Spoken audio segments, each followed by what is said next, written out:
Okay. Welcome to the February installment of the KAKTUS poetry series from Placitas, New Mexico. It's hard to believe that we've been doing these KAKTUS readings for almost 2 years now. Quite hard to believe. We have two wonderful poets, one from Magdalena, New Mexico, south of here, a couple hours south of here, and one from Brockport, New York. So good geographical dispersion. It's it's a tough time of year. February, late February always seems to be, and this one's even more worrisome. We've got the polar vortex returning in a couple of days and making its way down through the United States, all the way down to New Mexico, they say. And then unfortunately, we have war clouds over Europe. So it seems like a very good time to get together with friends and to share some poetry and so forth. So both of these poets are longtime friends of mine. And we're going to be starting out with Bruce Holsapple. And Bruce has been a New Mexican for a couple of decades at least, originally from Maine. I met him at the University of Buffalo in the 1980s. We were both graduate students working with Robert Creeley and Jack Clark. We have gotten together various times for poetry conferences. We did a 3 Buffaloes reading in Albuquerque some years ago with our friend Randy Pruce. And Bruce also in 2016 organized a remarkable symposium here in Placitas at the Anasazi Fields Winery on the entire history of post-World War II New Mexico poetry, actually Southwestern poetry, and that's still incredibly memorable. He is the author of 2 books from La Alameda Press, and one is Wayward Shadow, the other Vanishing Act. And he's also a scholar. He, in 2016, published The Birth of the Imagination, William Carlos Williams on Form. And this is, just a labor of love that took him decades to write, and it's a significant contribution to the field, not only of William Carlos Williams studies, but also of studies involving the new American poetry or experimental poetry, 20th century poetry. And just within the last couple of years, he has edited a couple of collections, Quarry, the collected poems of Peter Kilgore, and Open Form in American Poetry, essays by the late Burton Hatlin, who had been a mentor to Bruce. Bruce is also, has also just about completed 2 more collections of his own poetry. I think he'll hopefully tell us about some of those. Anyway, it's a great pleasure to introduce Bruce Holsapple. You can unmute. I just did a mute. Let's Okay. see here. I can hear you. I think you're good. Okay. Thanks, everybody, for coming. And thank you, Jules and John, for inviting me to read here. I'm going to read recent poems. So when I say recent, I should add that means in the last 10 years or so. I'm a pretty slow writer. And ordinarily, I would speak between poems as much as possible to give you some kind of context. But looking at the screen this way, I draw some serious blanks. So I'm pretty much going to stick to just the poetry. Okay. The first poem I'm reading is, are we all set? The We first are. poem I'm reading is called Report.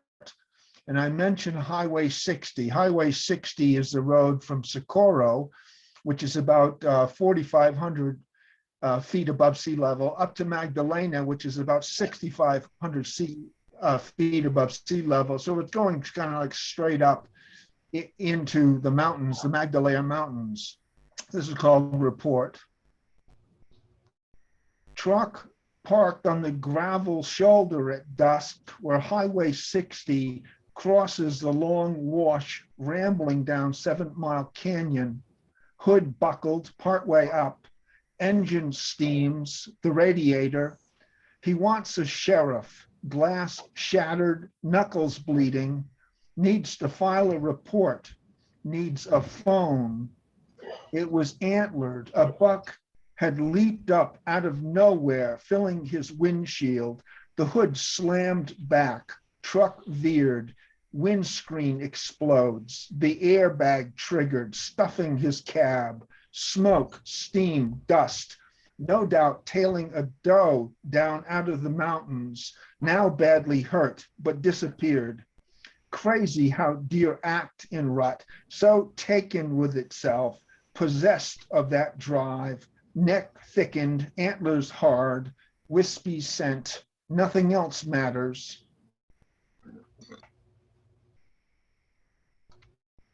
As John mentioned, I grew up in Maine, and each year I return to Maine to visit with family and friends. And when I do, I usually take a kayak down the branch of the Sebasticook River. And this next poem is about that trip. The title is Alone. Paddling the small kayak south from the Cambridge Road down a branch of the Sebasticook in Maine, weeks of rain, the river so high that I slide over log jams, sluice through the ledge shoals, above pebbled sandbars to where it enters low farmland, begins to enlarge, beaver dams, cranberry bogs, deeper and slow, prior fir and hemlock giving way to leafy maples. That's why almost no one goes there, too swampy to navigate, and has been left thick shrubs, sedge, cattails, green embankment, mire and mosquitoes. I once camped, 16 years old, in an abandoned sugaring shack above this swamp, all but fallen in, full of porcupine duff, to prove to my dad I could live alone, but hadn't even packed food enough, lasted a week. Encouraged by that high water, paddling upstream a day later, almost to the North Dexter Bridge, the swampy trough by turns regressing into rocky shallows, rapids, a wild stream deep in the woods, practically unrecognizable, save for beaver dams at Snow Brook, several flooded acres of alder. I mean, from where it starts, barely larger than a brook, youth and age, as it were. And the isolation I felt on both trips, that was a big part of why I went, to get alone with myself. An odd doubling phrase, isn't it? Its individual struggle perhaps does that. Me with the kayak with the stream. How by contrast, the stream now versus then, here versus there, high and low, one can narrow in, respond to the challenge you've become one-on-one. The next poem doesn't have a title yet, but it's about a weed that grows here in Magdalena called threadleaf groundsel. And in the poem, I mentioned Immanuel Kant, the German philosopher, and I have in mind his critique of judgment, in which he makes an argument for the universality of judgments of beauty. And I play with that notion of universality in the poem. Smelly thread leaf groundsel, the first bunch to show this year, raggedy petaled, saucy yellow, none of whose riches I possess, save when in its presence. Though if I reflect on the pleasures experienced, as Kant expresses it, bending to observe this plant, that change in perspective, scooching close, potentially alters the world, which is, after all, why I keep at it.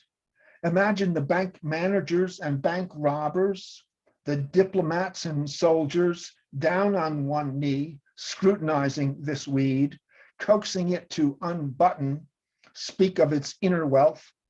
The world opens to those who open to the world. And what they'd propose, should those vagrant blossoms finally consent, that openness has consequence.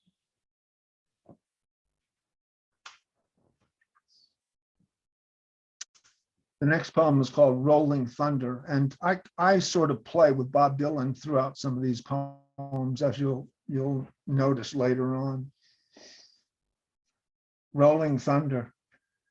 Scatter of afternoon thunder showers, rainy September juniper and grass smells, dust rinsed from the air, sunflowers, golden mounds of snakeweed, coyotes yowling, prowling in the damp, 3 packs, a mile or so off, yap from 3 directions, dark scud of thunder drumming through, gray muffled echo across the foothills. Oh, thunder does rumble, does roll, but if you were to speak so, the audience would snooze. The clotted phrasing, trashy tunes, the jumble of platitudes in your head, no content that you own, numbed television, life insurance, what you'd formulate laid out in advance. Yet when you slow, glance upward, alert to those thoughts, articulate with that instance, the mind at times shocking where it travels, unravels, lightning waggles, snaps, staggers, bolts, meaninglessly kaboom. That's what people say.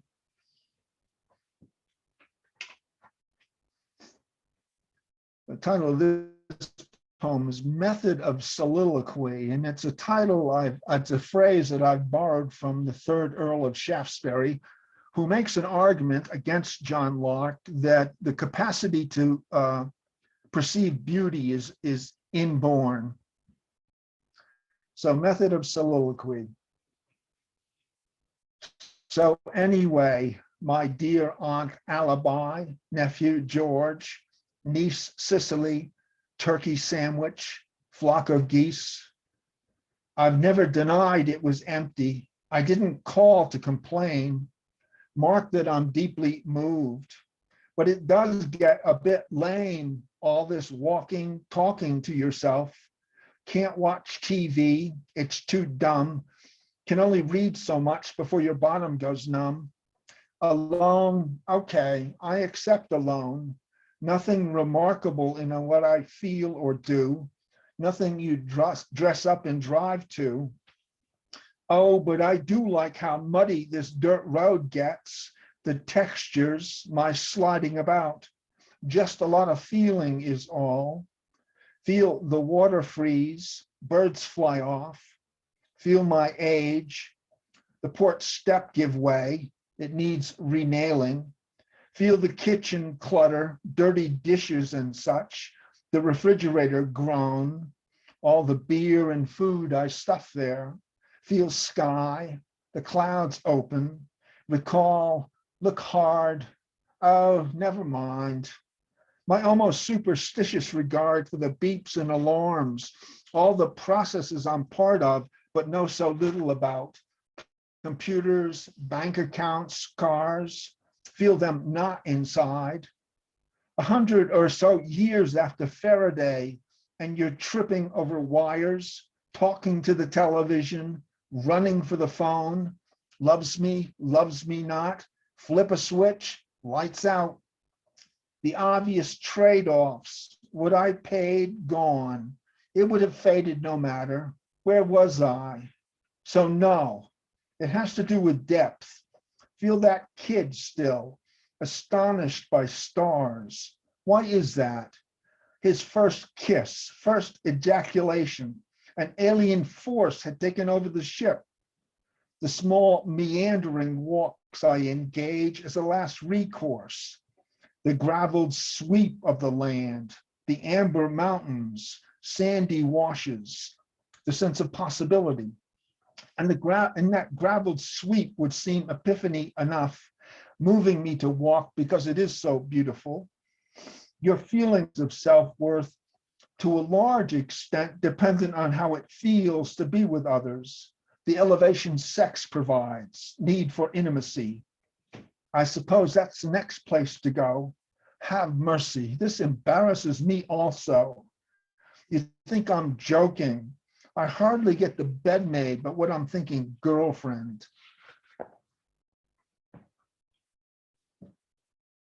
Awakening. And towards the end of this poem, I mentioned Dogen. Dogen was a Japanese monk who founded the Soto Zen lineage.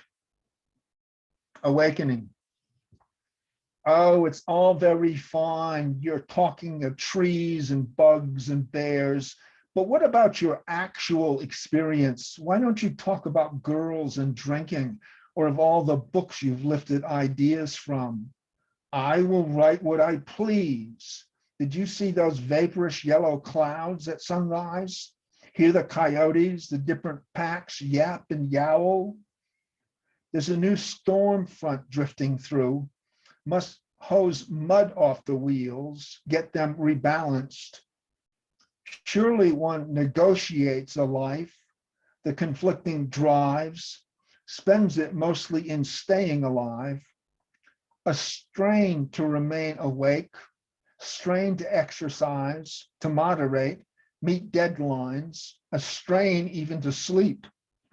The recurrent challenges, sickness, bad weather, broke washing machine, a conspicuous lack of any corresponding high. Why? And if you disremember what the point is, all the chirping inside your skull, well, almost nothing is unmistakable. I hate to interrupt, but did you call the plumber, change the oil, sweep, paint the porch?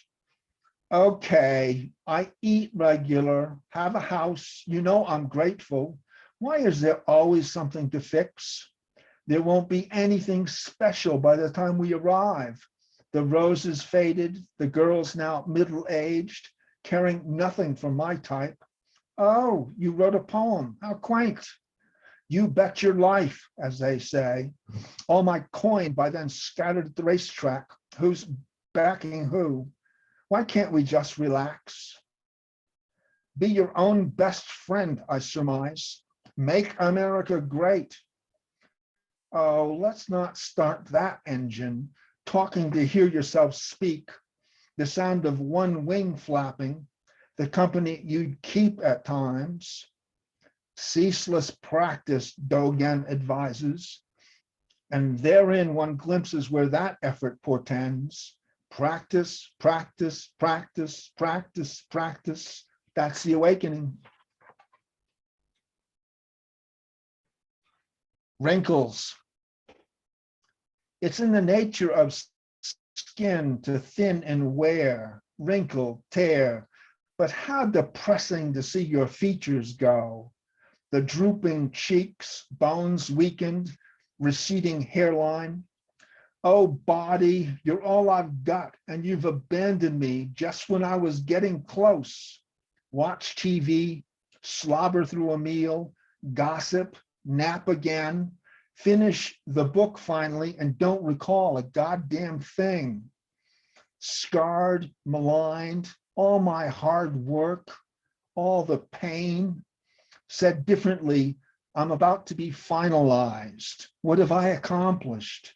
Wrong car, wrong girl, wrong escape plan, nothing but mistakes.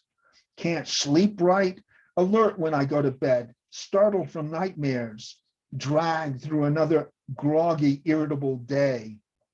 Is there a higher purpose than to die? Where's the crisis? Trees die, foxes die, ducks die, Shakespeare died, William James died. What difference that it's now you? Mother died, girlfriend died, the chicken I ate for dinner, visiting time is over.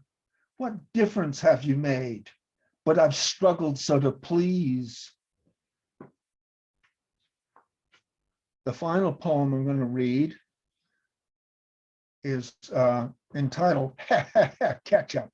And I have three things I'd like to share with you. One is I mentioned Swinburne, the English poet, and Swinburne used to love to swim in the ocean, but one day was swept out to sea and had to be rescued by a fishing boat. I rewrite a line by William Butler Yeats from Sailing to Byzantium. And I cite an interview that Mike Wallace of 60 Minutes fame conducted with William Carlos Williams, and in which Wallace challenged Williams, saying that, why do you call that a poem? That's nothing but a fancy grocery list. And Williams responded, well, it is a fancy grocery list, but if you ignore the practical, it has a sort of jagged pattern that I'm interested in. So here is Catch Up. Muscle, fold, tissue, lament, thunder, file, dichotomy. What is that supposed to mean? I haven't figured it yet, but bear with me. Arrange, colt, swimming tissue.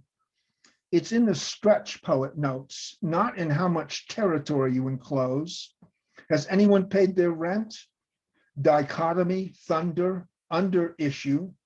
Ponder yon millionaire, toes scrunched in sand, staring at the waves.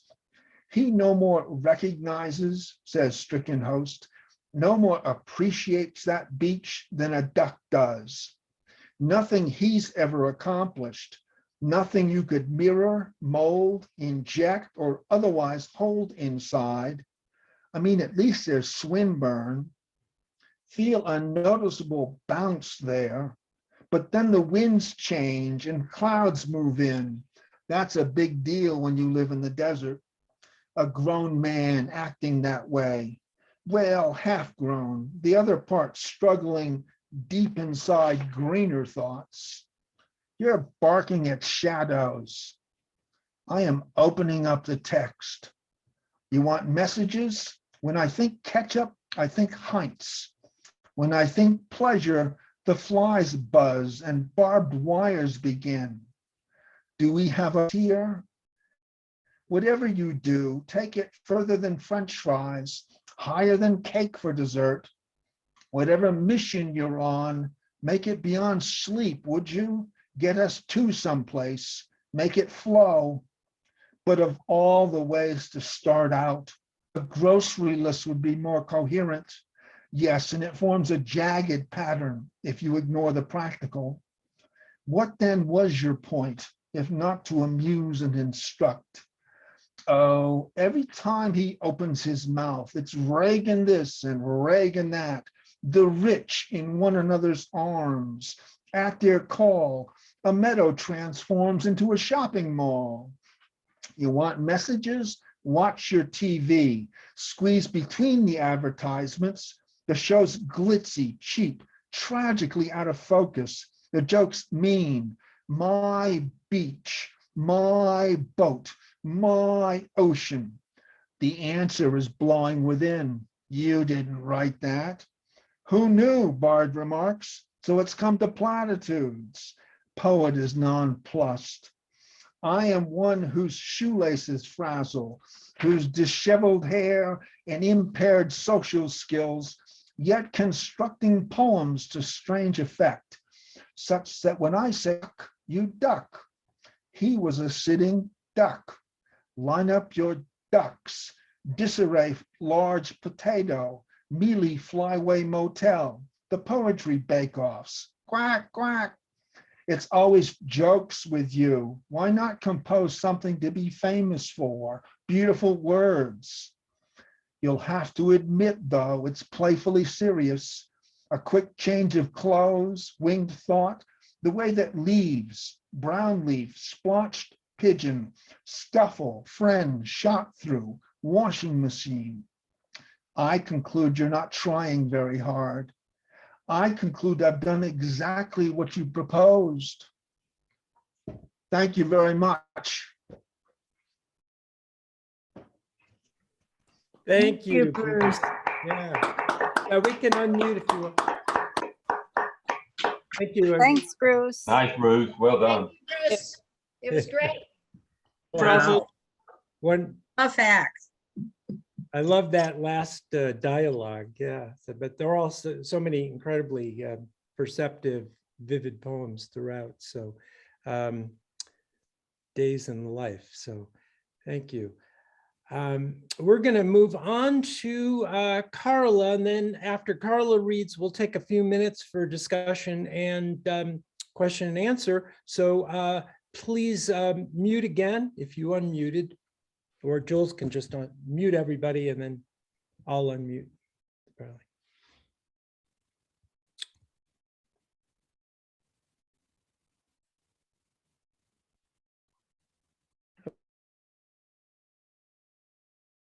Okay, you can unmute now. Okay, there was a little delay there. Okay. So Karla Linn Merrifield, as I mentioned, from Brockport, New York, is a 9-time Pushcart Prize nominee and National Park Artist in Residence, which is incredibly cool. I know the the Everglades National Park was one of the places that she was a resident.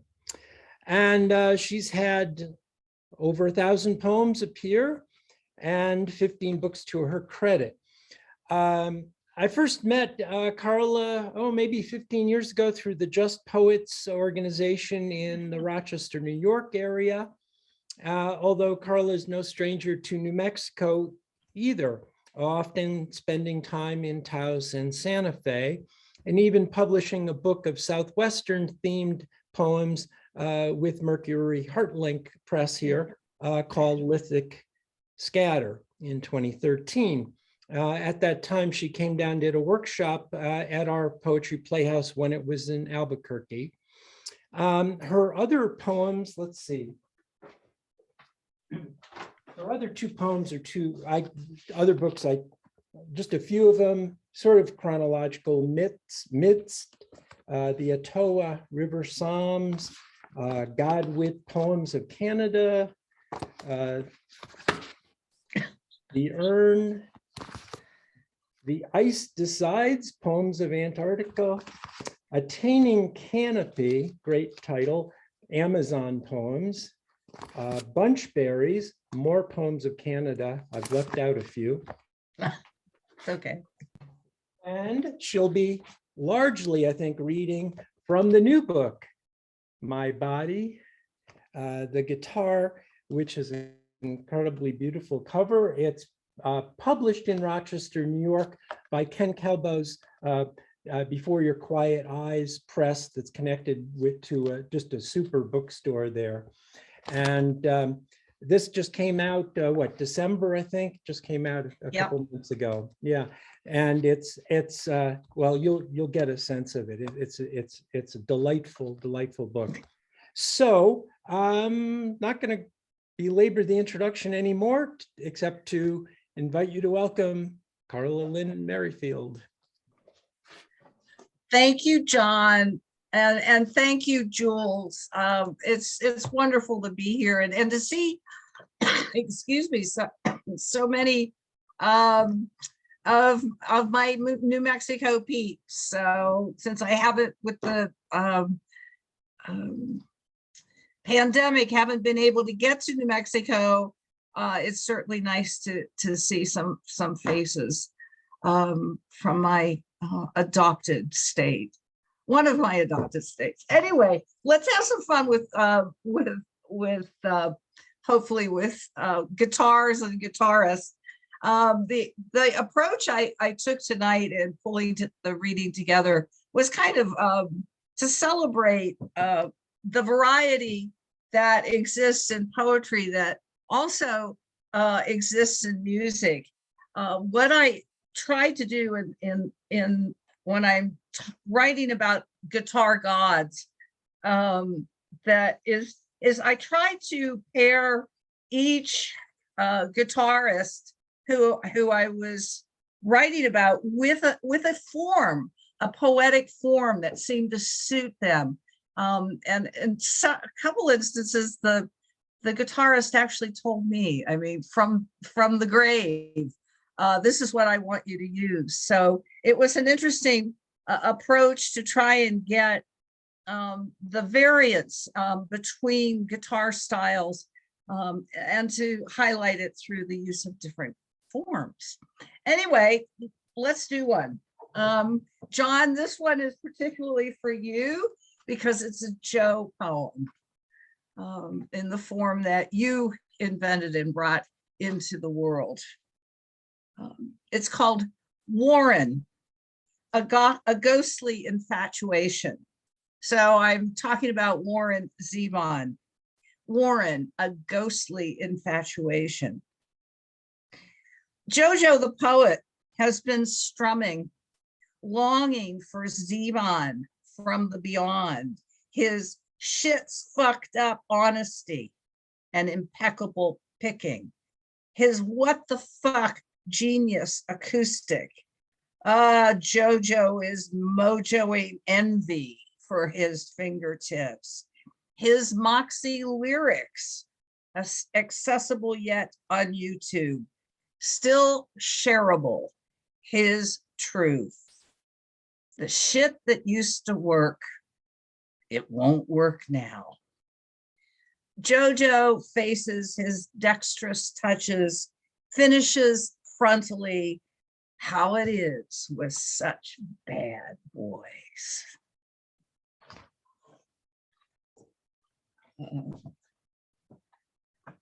And then a totally different form, and not dealing with one guitarist, but the whole rock and roll pantheon. Okay, and this is called Sonnet from the Bar. So as it said, it's a modern sonnet. Sonnet from the Bar. In the church of the Golden Lion pub, we tipplers of hogshead and Guinness, we supplicants of rock and roll music, make a joyful noise until the spirit of electric guitars. We sway to the bluesy riffs, throb to the reverb and loop, tremble like tremolo strings, our souls fiercely plucked, our hearts softly fingered. For here live again the lesser gods of distant youth. Oh, Clapton, oh, Santana, oh, Richards, oh, Waters. As the Stratocaster, Telecaster, and Gibson gently weep, my litany goes long and on into rhythm's font of time. I am the 60s love child I once was, re-amplified, praying that the mythified chords within abide.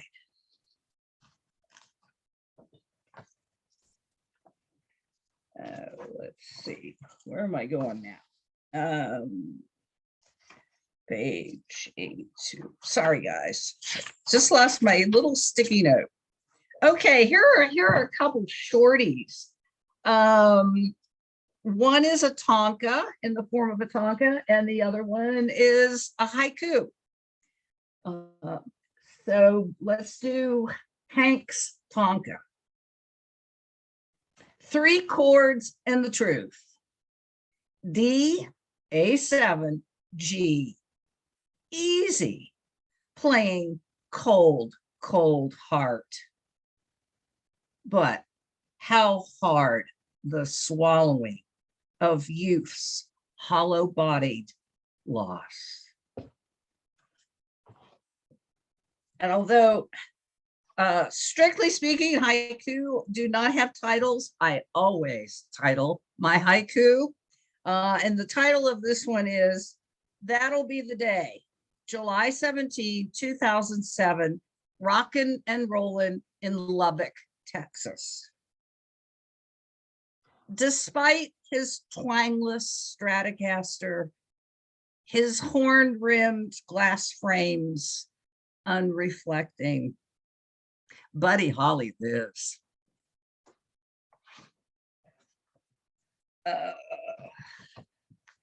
And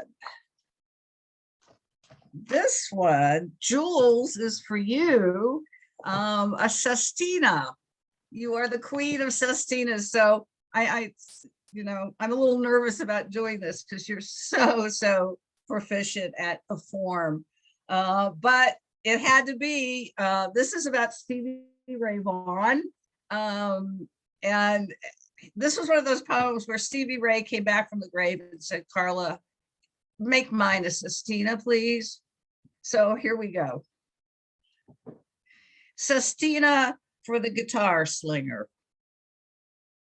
In pursuit of the unholy get down blues, my sestina, like your barrage of tones, Stevie Ray, your grinding chords for my poem channeled beyond through a wall of distortion, splattered guitar, notes scattered, words all over the place of souls.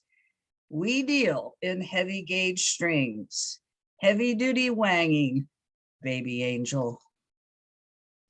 We've had our devils, your cocaine, Crown Royal, my promiscuity, but oh, lover angel, you, me, both with a weakness for the spiritual realm, our holy blues. Your music, my poetry, a part of each person's soul whose lives we may touch, even on a Masonite Git model from Sears, Stevie Ray. We'll play verses and licks, tune low, play hard, floor it. My poem, your guitar, broken in 3 places, taken as my lines take me beyond. In thrift shop pimp suits, pleated pants, a fierce soul, and his full-bore grimace in YouTube's vast beyond. Swerving jump, powerful chops, the look of you, Stevie Ray, and of my no-hold-barred angel. Total sensual experience of fingers on acid blues. Right now, I'm beat up first white, number 1, 49 Strat guitar. Yes, among your harem of guitars and your gigs, glory girl souls, your rock pile driving blues into their lives, mine from far beyond. Your balls to the wall cast of cast-off angels. We're your spiritual swack my ass babes, oh Stevie Ray. So shred me like your Gibson E5 125 guitar, dive bomb my soul with sweet picked arpeggios of blues and swift harmonic scales from your beyond. Oh, my amplified angel, twist this, my steel strung body, Stevie Ray. Upon our transcendent spiritual machines, Stevie Ray, my unplugged acoustic, your volume maxed Jimbo teleguitar, somehow twinned, earthling to angel, across veils, those living, those dead, our souls, here, there, everywhere, beyond. Play no compromise, only blues. You would also die for my bloody pearl custom job guitar, but you're already dead. A beyond soul, the only six-stream in sextets angel doing this Stevie Ray Vaughan blues duet on me, with me.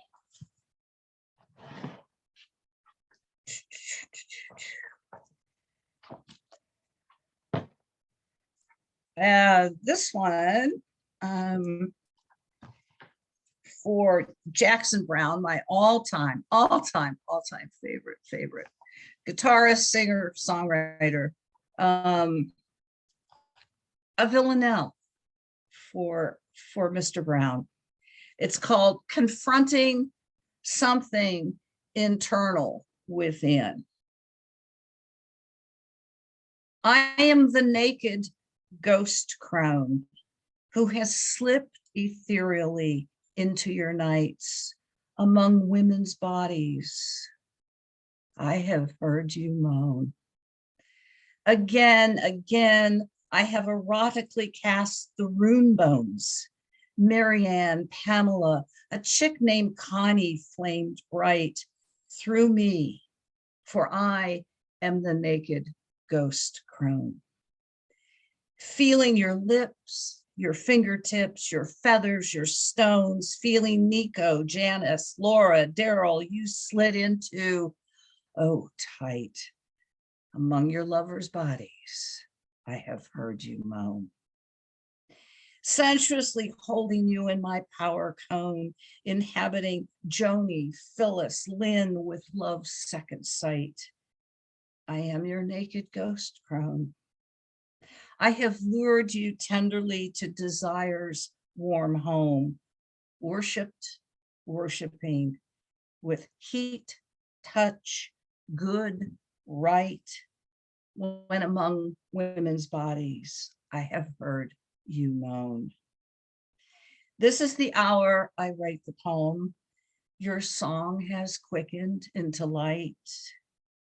I'm the naked ghost crone among those women's bodies. I've heard you moan. And then I'm going to wrap up with a poem for Robert Johnson, probably one of the most important early blues players out of the Delta area of Mississippi. And he was a kind of mystery. I mean, how do I do him justice, or how do I even try to come close to doing him justice? And interestingly enough, he spoke to me and said, let's do magic. So remembering my years and years ago, my years as a practicing Wiccan, I pulled up the spell for casting a circle, and I wanted to cast a circle and bring Robert Johnson into it. So I used the form, it's not a poetic form per se, but I used the form of the chant to cast a circle to address Robert Johnson. It's called Elemental Magic. Oh, ye mighty juke joints of the cotton-fried Delta blues, attend this jibin poem and guard these syncopated lives by the air that is his breath, and in the name of Robert Johnson, may I write. Oh, ye mighty fine lover boy of red-hot triplet rift mamas, attend these randy flame stanzas and guard these lust-smoked words by the fire in his body, and in the name of Robert Johnson, may I sing. Oh, ye mighty midnight of crossroads of hoodoo and juju, attend these incantationally licked lyrics and guard their fully fretboarded, haunted syllables. By the tears of his primal woman-tempted heart, and in the name of Robert Johnson, may I spin my web. Oh, ye mighty rambling, meat barreling, bottleneck, boogie, angst, and urgency, attend these peculiar tunings and guard this alphabet, runes symbolic by the grit of his dirt road, dirt farm, mud-lined spirit. In the name of Robert Johnson, may I dream our devil's music.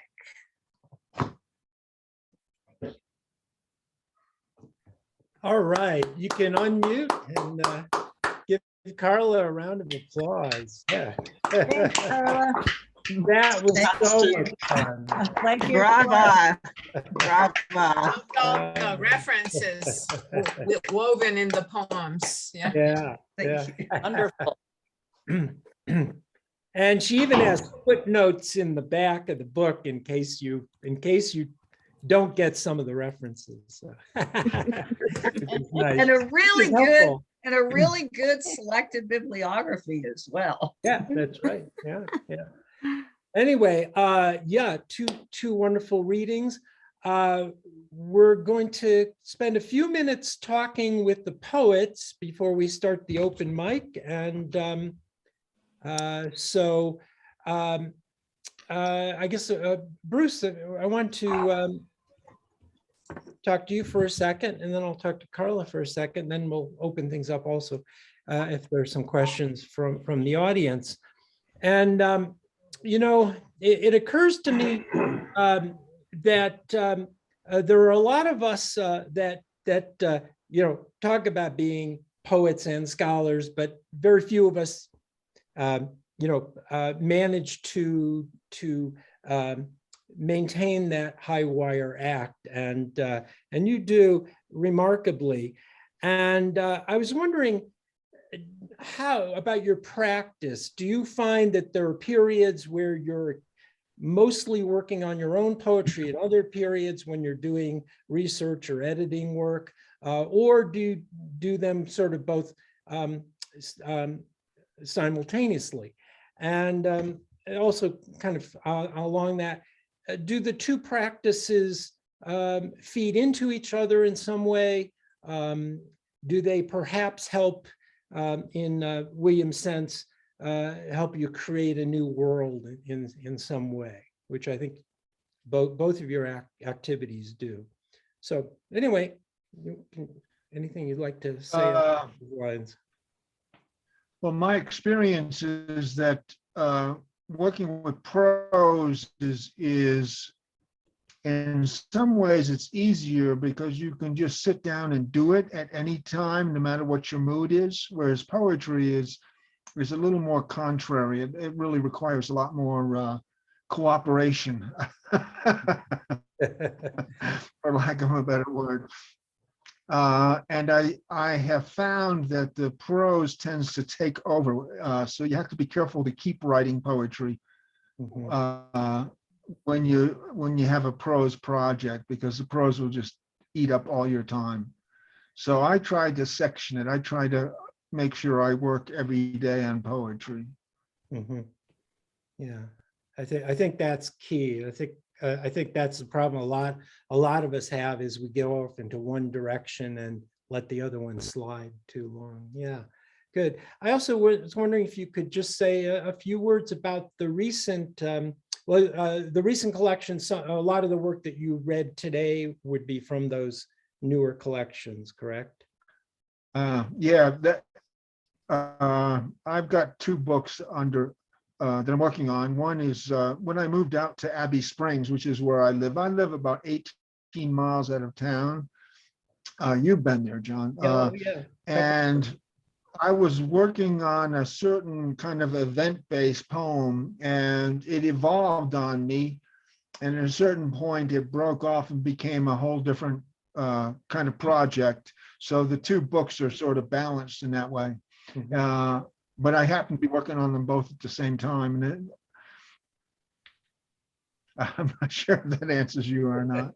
Okay, well, I'm just going to open things up for a minute to if there are any questions or comments from the audience. I'll just mention something. I'll pin myself here, I guess. Sure. So Karla, you write a lot in form, and I know you've taught form classes at the Playhouse and elsewhere and things too. So do you consider yourself a formalist? No, not at all. And why is that? Because I'm just as I mean I'm ambidextrous, if you want to put it that way. I mean, I'm just as comfortable and likely to write in free verse.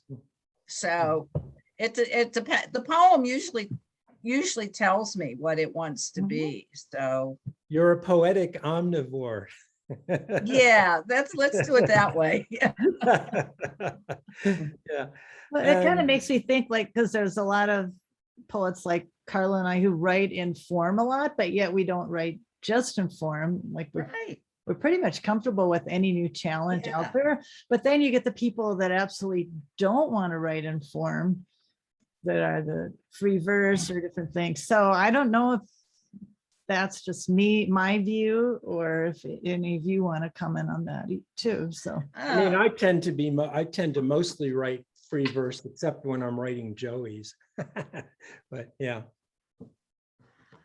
I don't know. I kind of just stay away from labels, period, if I can.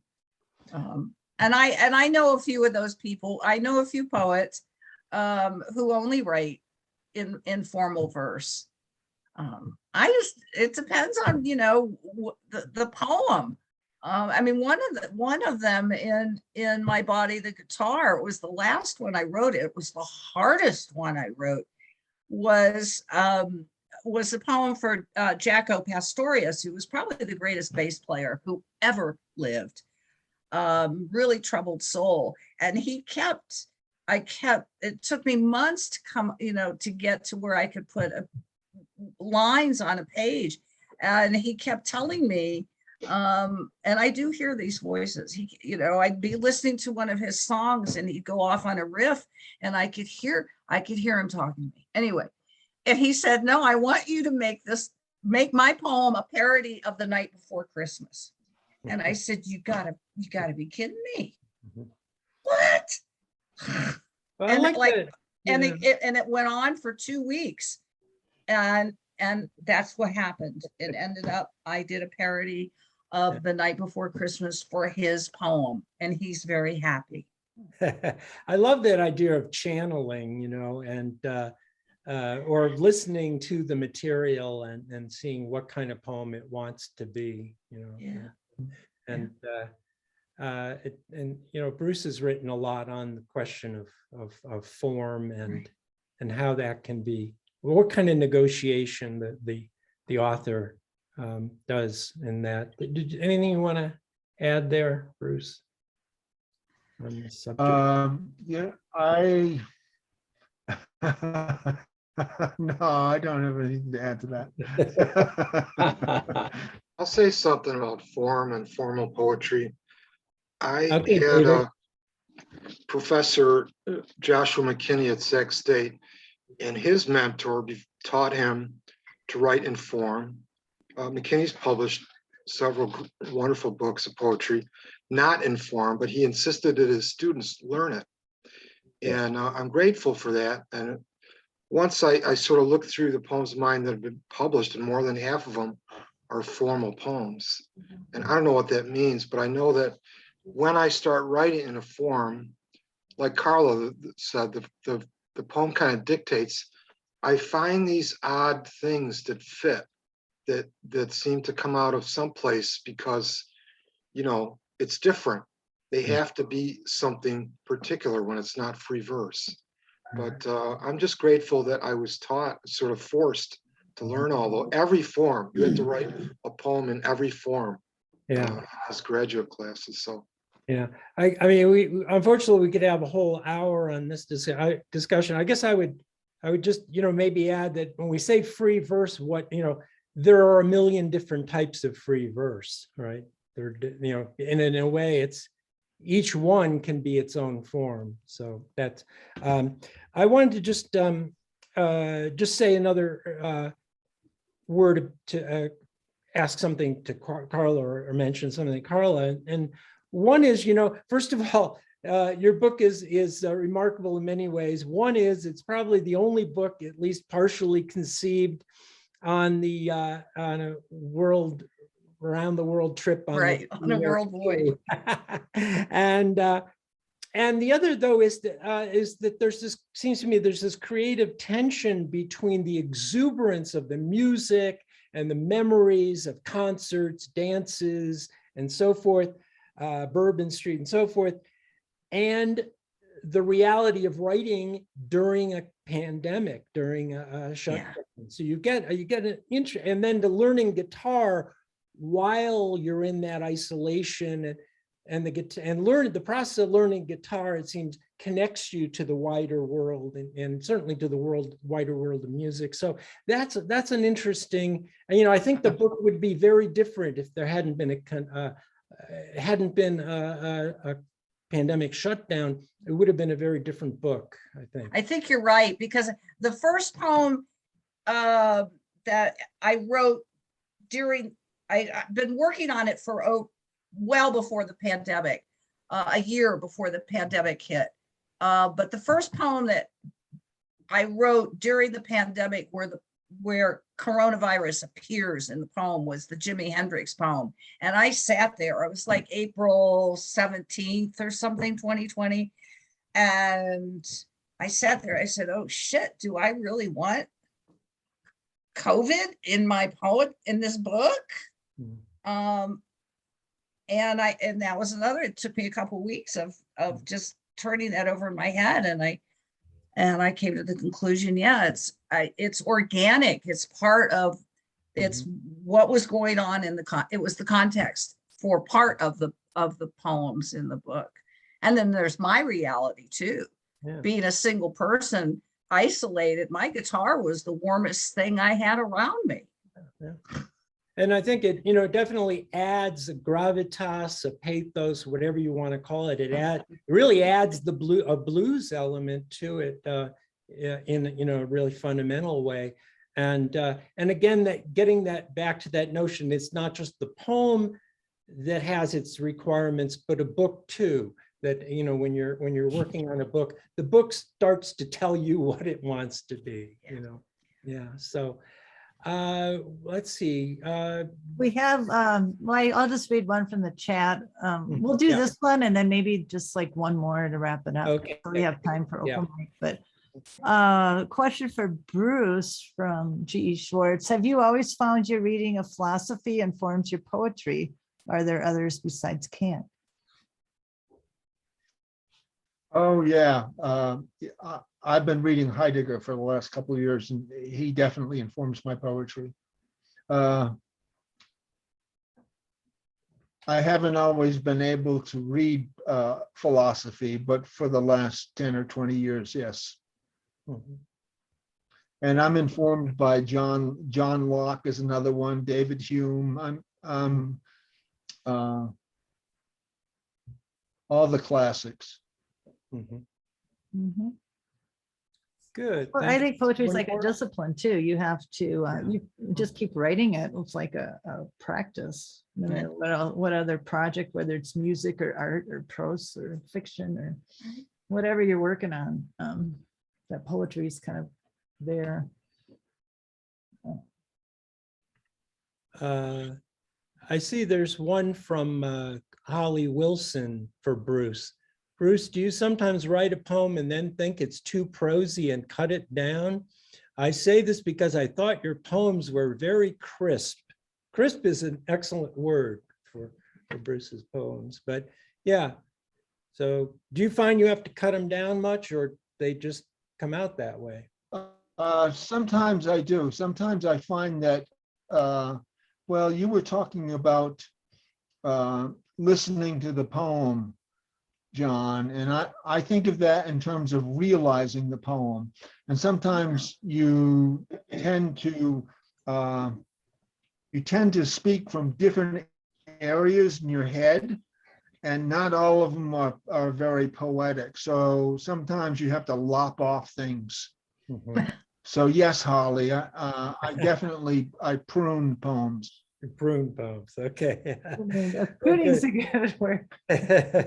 And Holly is a farmer and gardener, so appropriate. Gardening. Well, I'd love to continue this conversation, but we have a lot of open micers. So how about one more round of applause for Karla and Bruce?